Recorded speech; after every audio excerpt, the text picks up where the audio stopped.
Main যে কাহিনী সেটা বলি।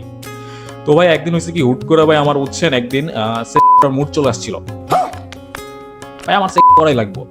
মানে আমি কি করবো ভাই, আমি পরে চিন্তা আমি পরে আমার গার্লফ্রেন্ড ছিল তো আমি গার্লফ্রেন্ডের কল দিছি, তবে আমার গার্লফ্রেন্ড তো রাজি হয় না, ও করবো না, তুই করে হ্যান দেন এই সেই বুগি জুগি অনেক কাহিনী করে ওর উপর রাজি করাইলাম, ঠিক আছে, তো রাজি হয়েছে আর ও করবে।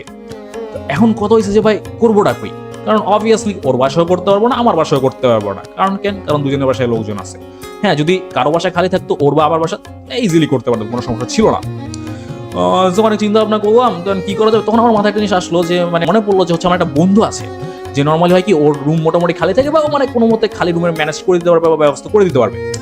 আমি করছি কি এখন ওরে কল দিছি যে বন্ধু আমি তো একটু হয়ে গেছে, আমার তো বন্ধু একটা অবস্থা।